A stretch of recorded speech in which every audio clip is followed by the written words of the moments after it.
O leão, um dos animais mais estudados do reino animal, leva uma vida peculiar e surpreendente. Ao contrário do que você possa pensar, não é tão fácil de viver. E por um bom motivo. Esta fera temível tem uma organização social bastante única. Se você pensava que as crias eram mimadas e acarinhadas em sua tribo, pense de novo. É bem ao contrário. É isso que faz um leão quando for banido da sua tribo.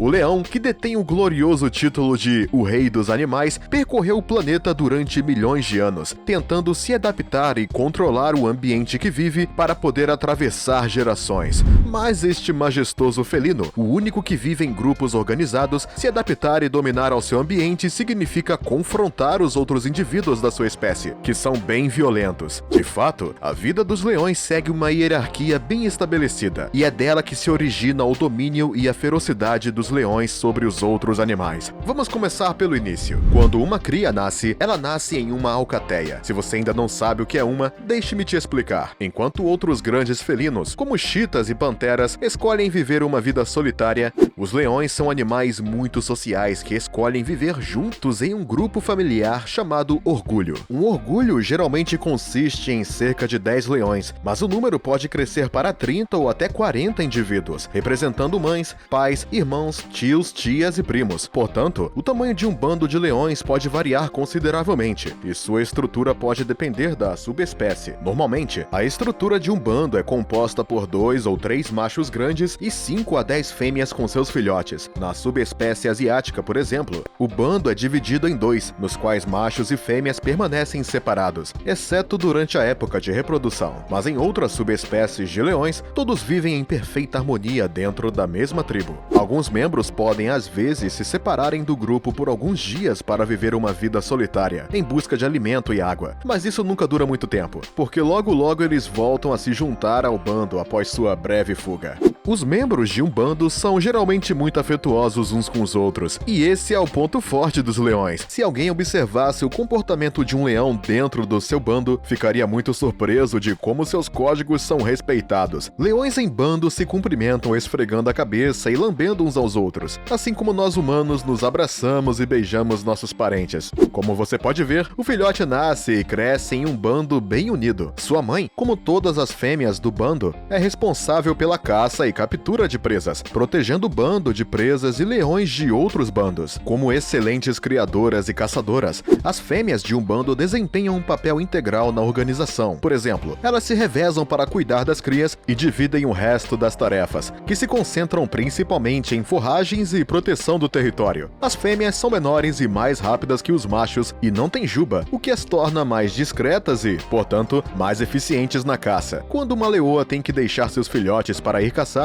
outra leoa no bando os observará enquanto ela estiver fora. O que se deve saber é que as crias do mesmo bando nascem mais ou menos ao mesmo tempo. São as fêmeas que caçam e abatem 80 a 90% das presas consumidas pelo bando. E isso geralmente acontece à noite, quando todos estão dormindo. Mas quando a caça é feita e o bando é levado, geralmente é o macho alfa do bando que inaugura a presa, escolhendo o melhor pedaço para si. E logo após são os filhotes. E falando dos machos do bando, eles são mais passivos que as fêmeas. Raramente caçam e deixam essa pesada tarefa para suas leoas, enquanto atribuem outras tarefas, como proteção e demarcação de território. O leão faz isso urinando nas fronteiras do seu território e rugindo para dissuadir os forasteiros de se aventurarem nele. Por outro lado, apesar do que dissemos antes, os leões machos não permanecem inativos, mas deixam o bando e voltam a se juntar a ele, passando seus dias lutando uns contra os outros e ensinando seus filhotes machos a fazerem o mesmo. Eles também lhe ensinam habilidades de sobrevivência porque, mais cedo ou mais tarde, os filhotes terão que deixar a alcateia. No maior carnívoro da África, todos os aspectos da vida são regidos por regras hierárquicas específicas. Dentro de um bando, a cria de leão está sujeita às duras leis da natureza desde jovem. Se ele não for morto enquanto filhote por um outro macho que o vê como um concorrente, ele é expulso do bando, porque entre os leões, todo relacionamento é baseado no domínio físico e nenhum líder de bando aceitaria um concorrente em seu grupo.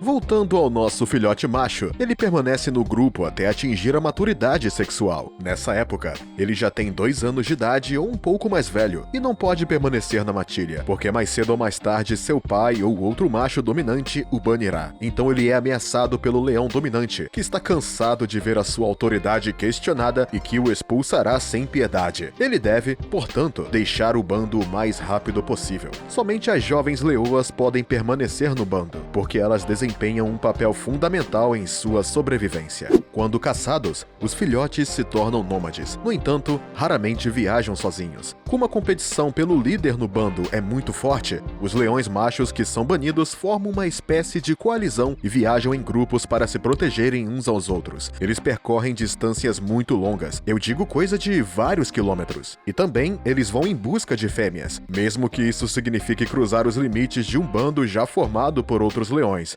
Portanto, o jovem filhote perambula com o resto do bando por cerca de 2 anos, até se tornar líder de um outro bando ou criar seu próprio bando por volta dos 5 anos de idade. Como o filhote tem muito pouca experiência na caça, que é a principal função das fêmeas do bando, ele tem muito pouco sucesso e se contenta em se alimentar da carniça que já encontra em seu caminho, se tiver a sorte de encontrá-la. Ele também tenta entrar em um bando já estabelecido, viola seu território e até mesmo tenta se reproduzir com fêmeas férteis, mas como esses bandos já têm seus próprios machos, isso quase sempre termina em muita briga e muito sangue derramado. O que quase sempre acontece é que o macho mais velho perde a batalha, e então é expulso da sua própria matilha, e ele, por sua vez, leva uma vida solitária até sucumbir aos seus ferimentos. E o jovem leão, por sua vez, toma lugar para o líder. O novo líder também tentará matar os filhotes do antigo líder, para eliminar qualquer risco de competição.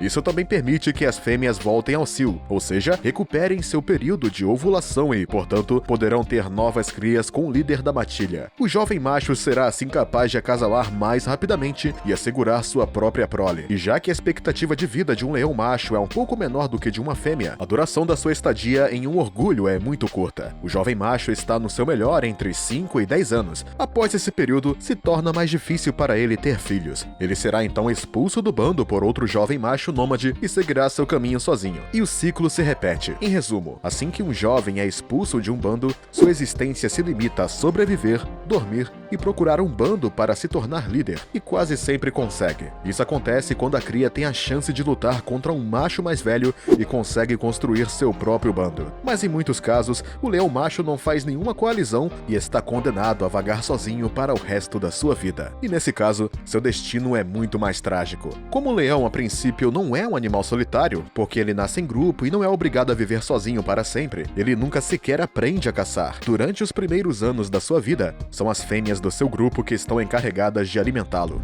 Quando ele é expulso do seu bando pelo macho dominante e não forma nenhuma ligação com outros, sua vida é reduzida a poucas caçadas. O leão não é protegido por outros machos, o que só o torna mais vulnerável. A falta de proteção, aliada à escassez de alimentos, torna a vida dele miserável. A foto desse leão com suas costelas bem visíveis é um bom exemplo. A presa que um leão adulto ataca é geralmente maior do que ele. Entre eles tem antílopes, zebras, gnus, búfalos e etc. Embora esses animais sejam maiores e mais rápidos que os leões, o fato de que eles se ajudam na caça significa que eles têm mais chances de pegar a presa. Mas caso o jovem macho seja solitário, ele prefere atacar presas muito mais acessíveis e fáceis, ou seja, javalis ou pequenas gazelas. Por exemplo, veja estas fotos mostrando um jovem leão solitário, colocando seus ganchos em um javali que ele viu no início do dia. Ao contrário das aparências, essa não foi uma tarefa fácil para este macho. Ele, que era acostumado a ter sua mãe caçando por ele, é muito desastrado quando ele caça. Ele suja as patas, rola no chão, escava na lama por várias horas seguidas e finalmente pega o javali que estava em sua toca. Mas não se preocupe com o nosso jovem leão. Mesmo que ele pareça um novato na caça e pareça sofrer de fome e solidão, se ele tiver sorte, ele consegue criar seu próprio bando e estar à frente dele como qualquer bom rei. E assim que ele encontrar as fêmeas e se tornar o líder do seu próprio bando, ele vai delegar as tarefas de caçar e retomará seu lugar como um macho macho ocioso cuja única função é reproduzir e proteger seu território de inimigos. Como dito antes, ele vai se livrar da prole do outro líder, assim como aconteceu com ele quando criança. Ele será o líder por muitos anos, antes que outro jovem macho, mais forte do que ele, o destrone do seu lugar e roube a sua alcateia. O ciclo de vida recomeçará desde o início e seguirá seu curso natural. Os anos que terá passado sozinho no Cerrado terão permitido que ele forjasse sua própria personalidade. Ele surgirá mais forte, mais poderoso e capaz de superar os perigos mais formidáveis. O que você achou do estilo de vida do leão quando ele é expulso da sua tribo? Você acha que a natureza é gentil ou injusta? Fala pra gente nos comentários. E se você gostou do vídeo, não se esqueça de nos dar um like, se inscrever no canal e ativar o sininho para receber todas as notificações e não perder nenhum vídeo.